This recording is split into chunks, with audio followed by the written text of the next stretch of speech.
ଆଜିର କାଳାଂଶକୁ ସ୍ୱାଗତ।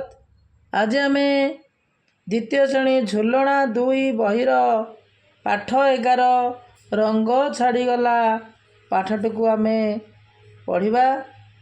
ତେଣୁ ଆରମ୍ଭରୁ ଶେଷ ପର୍ଯ୍ୟନ୍ତ ଏହି ଭିଡ଼ିଓଟିକୁ ଦେଖି ଶୁଣି ବୁଝିବା ପାଇଁ ଚେଷ୍ଟା କର। ତେବେ ପିଲାମାନେ ଆସ ଏହି ପାଠଟିକୁ ଆମେ ଆରମ୍ଭ କରିବା।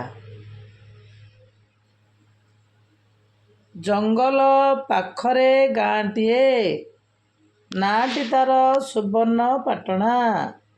ଗାଁ ଓ ଜଙ୍ଗଲ ମଝିରେ କୁଳୁ କୁଳୁ ହୋଇ ନଈଟିଏ ବହି ଯାଉଛି। ଗାଁର ପ୍ରାୟ ପରିବାର ଲୁଗା ବୁଣନ୍ତି। ନଦୀ ପାଖରେ ସୂତାକୁ ରଙ୍ଗ କରିବା ପାଇଁ ଧାଡ଼ି ଧାଡ଼ି ରଙ୍ଗ କୁଣ୍ଡ ରଖିଥାନ୍ତି। ରଙ୍ଗ ବେରଙ୍ଗର ସୂତାକୁ ଶୁଖାଇ ସେଥିରୁ ଲୁଗା ବୁଣନ୍ତି।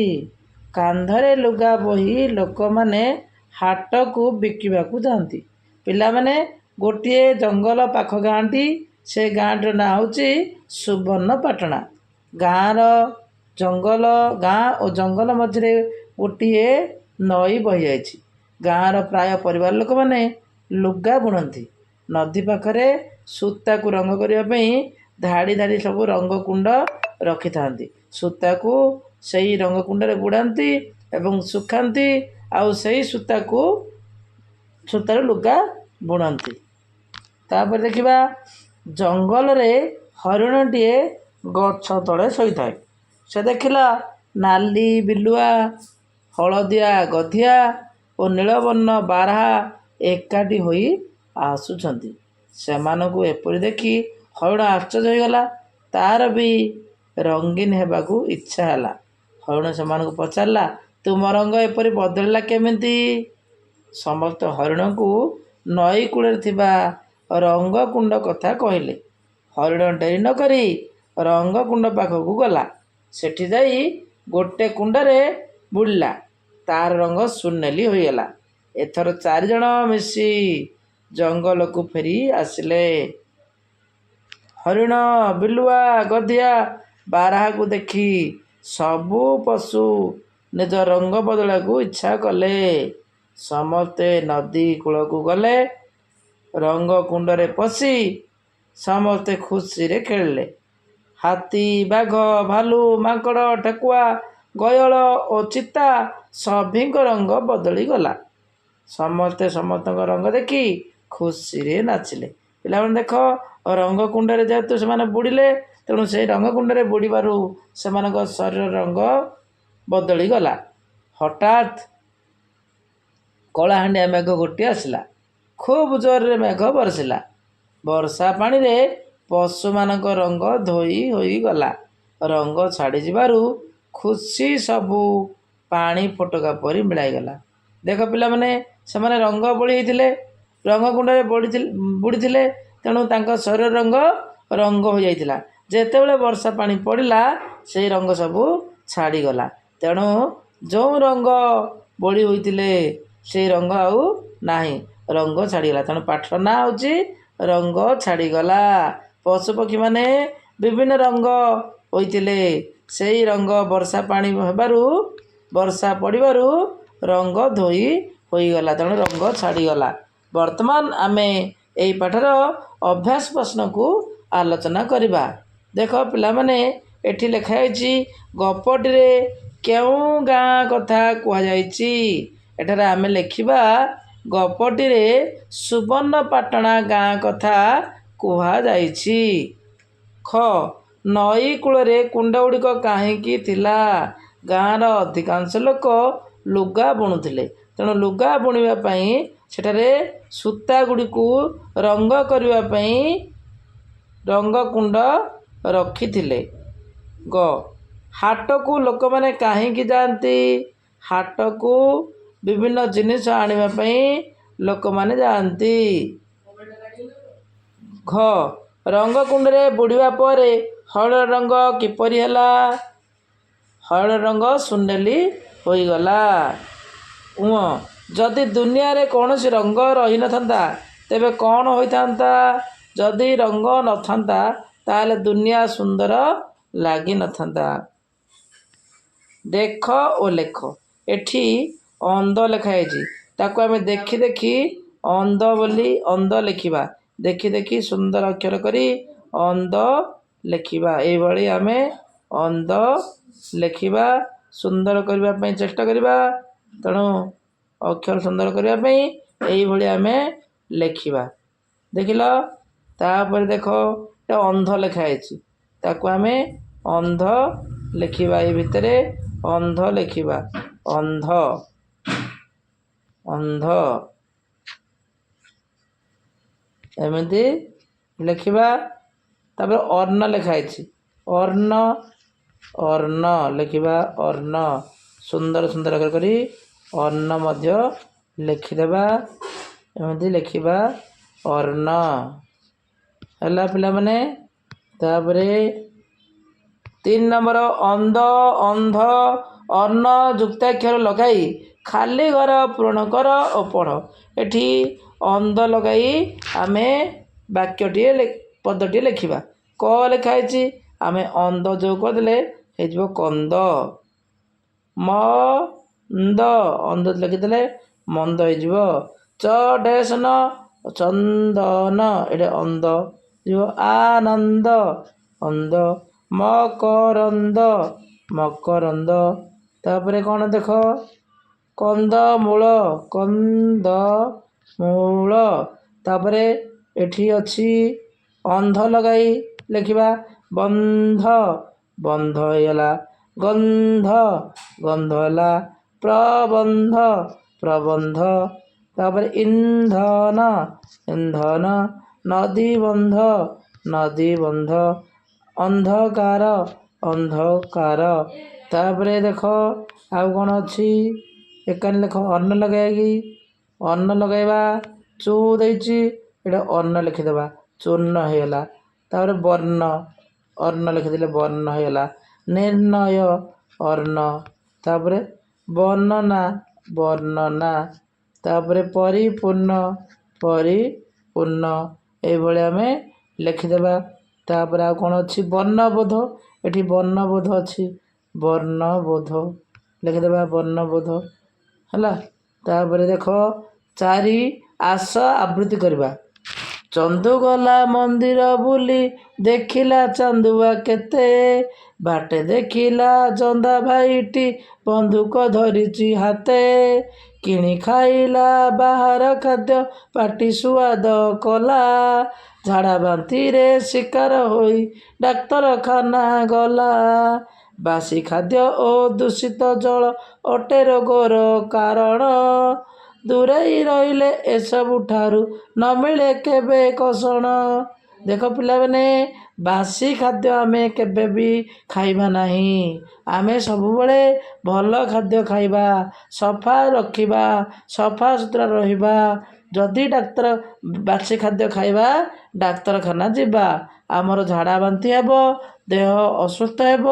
ତେଣୁ ଆମ ଦେହକୁ ସୁସ୍ଥ ରଖିବାକୁ ହେଲେ ଏସବୁ ଠାରୁ ଦୂରରେ ରହିବା, ବାସି ଖାଦ୍ୟ ଖାଇବା ନାହିଁ।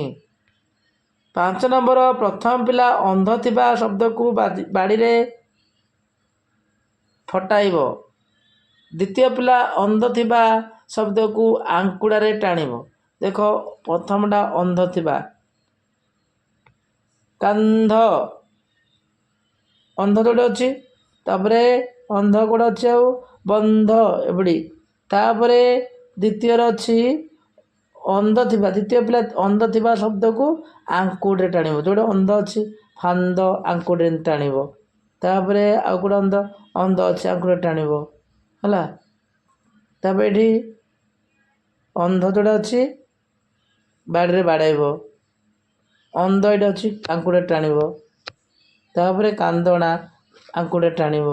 ଏଇଭଳି ଅନ୍ଧ ଯେଉଁଠାରେ ଅଛି ସେଠାରେ ଆଙ୍କୁଡ଼ାରେ ଟାଣିବ। ଅନ୍ଧ ଯେଉଁଠି ଅଛି ତାକୁ ବାଡ଼ିରେ ଫଟାଇବ ହେଲା। ତାପରେ ଦେଖ, ଏଇଠି ଆଙ୍କୁଡ଼ା ଅଛି, ଅନ୍ଧ ଯେଉଁଠି ଅଛି ବାଡ଼ିରେ ଫଟାଇବ, ଆଙ୍କୁଡ଼ାରେ ଅନ୍ଧକୁ ଟାଣିବ। ଦେଖ, ତାପରେ ଚିତ୍ରଗୁଡ଼ିକର ନାମ ଖାଲି ସ୍ଥାନରେ ଲେଖ। ଏଠି ଗୋଟେ ଛବି ଅଛି, ଏଇଟା ହେଉଛି ମନ୍ଦିରର ଛବି, ତେଣୁ ଏଠି ଆମେ ଲେଖିବା ମନ୍ଦିର, ଲେଖିଦେବା ମନ୍ଦିର। ଚାନ୍ଦୁଆ, ଚାନ୍ଦୁଆ। ତାପରେ ବନ୍ଧାକୋବି, ବନ୍ଧାକୋବି। ତାପରେ ଏଠି ଜନ୍ଦା, ଜନ୍ଦା। କର୍ଣ୍ଣ, କାର୍ଣ୍ଣଟା ଏଇଟା, ତେଣୁ ଲେଖିବା କର୍ଣ୍ଣ। ଏଇଭଳି ଆମେ ଲେଖିଦେଲେ ତାକୁ ଲେଖିଦେବା। ତାପରେ 7 ନମ୍ବର, ସୁବର୍ଣ୍ଣପାଟଣା ଗାଁର ଲୋକମାନେ କ'ଣ କରନ୍ତି? ଏହାର ଉତ୍ତର ଲେଖିବା ସୁବର୍ଣ୍ଣପାଟଣା ଗାଁର ଲୋକମାନେ ଲୁଗା ବୁଣନ୍ତି।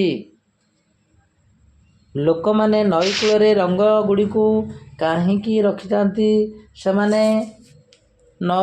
ସେମାନେ ଲୁଗା ବୁଣୁଥିବା କାରଣରୁ ନଈ କୂଳରେ ରଙ୍ଗକୁଣ୍ଡ ରଖିଥିଲେ। କାହିଁକି? ସେମାନେ ସୂତାକୁ ରଙ୍ଗରେ ବୁଡ଼ାଉଥିଲେ, ଶୁଖାଉଥିଲେ, ତେଣୁ ରଙ୍ଗକୁଣ୍ଡକୁ ସେଠାରେ ନଈ କୂଳରେ ରଖୁଥିଲେ। ହରିଣଟି ଗଛ ମୂଳେ ଶୋଇ କାହାକୁ ଦେଖିଲା? ହରିଣଟି ଗଛ ମୂଳରେ ଶୋଇ ବିଲୁଆ, ଗଧିଆ, ବାରାହାକୁ ଦେଖିଲା। ଘ. ଜଙ୍ଗଲର ପଶୁମାନେ ରଙ୍ଗକୁଣ୍ଡରେ ବୁଡ଼ିବାକୁ କାହିଁକି ମନ କଲେ? ସେମାନଙ୍କ ଶରୀର ରଙ୍ଗ ବେରଙ୍ଗ କରିବା ପାଇଁ, ସେମାନଙ୍କ ଶରୀର ରଙ୍ଗ ବେରଙ୍ଗ କରିବା ପାଇଁ ରଙ୍ଗକୁଣ୍ଡରେ ବୁଡ଼ିଲେ। ପଶୁମାନଙ୍କ ଖୁସି କାହିଁକି ମିଳେଇଗଲା? ପଶୁମାନେ ରଙ୍ଗକୁଣ୍ଡରେ ବୁଡ଼ି ସେମାନଙ୍କର ଶରୀର ରଙ୍ଗ କରିଥିଲେ। ଯେତେବେଳେ ବର୍ଷା ହେଲା, ବର୍ଷାରେ ତାଙ୍କର ରଙ୍ଗ ଧୋଇ ହୋଇଗଲା, ତେଣୁ ତାଙ୍କର ଖୁସି ମିଳେଇଗଲା। 8 ନମ୍ବର, ନିମ୍ନ କୋଠରୀରୁ ଅକ୍ଷର ନେଇ ଶବ୍ଦ ଗଢ଼ିବା। ଏଠି ଚଉ ଦେଇଛି, ଚଉକି ହେଲା। ସେହିଭଳି ଆମେ କ'ଣ ଲେଖିବା? ମନ୍ଦାର, ମନ୍ଦାର ଲେଖିବା ମନ୍ଦାର, ମନ୍ଦାର। ତାପରେ ଲେଖିବା ବନ୍ଧୁକ, ଯାହା ଯାହା ଅର୍ଥ ଯାହା ହେବ, ପଦ ଯାହା ହେବ, ତାକୁ ଆମେ ଲେଖିବା ବନ୍ଧୁକ ମଧ୍ୟ ହେଇପାରିବ, ବନ୍ଧୁକ। ତାପରେ ବନ୍ଧାକୋବି, ବନ୍ଧାକୋବି ଲେଖିପାରିବା, ବନ୍ଧାକୋବି ଶବ୍ଦକୁ ନେଇକିରି ବନ୍ଧାକୋବି ଲେଖିପାରିବା, ବନ୍ଧାକୋବି, ବନ୍ଧାକୋବି ଲେଖିପାରିବା। ତାପରେ ଔଷଧ ମଧ୍ୟ ଲେଖିପାରିବା, ଔଷଧ ଲେଖିପାରିବା, ଔଷଧ। ଅନ୍ଧକାର ମଧ୍ୟ ଲେଖିପାରିବା, ଅନ୍ଧକାର ଲେଖିପାରିବା, ଅନ୍ଧକାର। ଚନ୍ଦନ, ଚ ଅଛି ବୋଲି ଦେଖିଲ, ଚ ନାହିଁ। ବନ୍ଧନ, ବନ୍ଧନ ଲେଖିପାରିବା, ବନ୍ଧନ ନାହିଁ, ବନ୍ଧ ଲେଖିବା ହେଲା। ତାପରେ ଆଉ ଯାହା ହେବ ତୁମ ମନରୁ ପିଲାମାନେ ଏହା ଭାବି ଲେଖିବ, ନିଜେ କରିବା ପାଇଁ ଚେଷ୍ଟା କର। 9, ଠିକ୍ ଉଚ୍ଚାରଣ କରି ପଢ଼, ଲେଖ। ଏଠି ଆନନ୍ଦ ଲେଖା ହେଇଛି, ଆନନ୍ଦ। ଚାନ୍ଦ, ସିନ୍ଦୁର, ଚନ୍ଦନ, ସ୍ୱର୍ଣ୍ଣ, ପୂର୍ଣ୍ଣିମା, ବର୍ଣ୍ଣନା, କଦଳୀକାନ୍ଦି, ମଣିବନ୍ଧ, ସୁଗନ୍ଧ, ବନ୍ଧ, କନ୍ଧମୂଳ। ତାପରେ 10 ନମ୍ବର, ତଳେ ଦେଇଥିବା ପ୍ରତ୍ୟେକ ଶବ୍ଦକୁ ବ୍ୟବହାର କରି ଗୋଟିଏ ଲେଖାଏଁ ବାକ୍ୟ ଲେଖ। ଏଠି ଲେଖା ହେଇଛି ଚାନ୍ଦୁଆ, ଚାନ୍ଦୁଆ ଲଗାଇ ଗୋଟେ ବାକ୍ୟ ଲେଖିବା। ପିପିଲିରେ ଚାନ୍ଦୁଆ ତିଆରି ହୁଏ, ଲେଖିବା ପିପିଲିରେ ଚାନ୍ଦୁଆ ତିଆରି ହୁଏ। ତାପରେ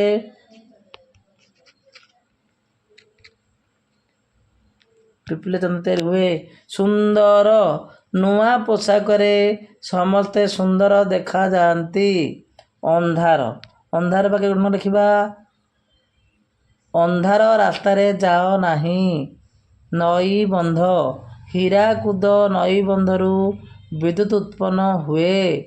ବର୍ଣ୍ଣନା, କବି ପ୍ରାକୃତିକ ବିଷୟରେ ସୁନ୍ଦର କବିତା ବର୍ଣ୍ଣନା କଲେ, ପ୍ରକୃତି ବିଷୟରେ ସୁନ୍ଦର କବିତା ବର୍ଣ୍ଣନା କଲେ।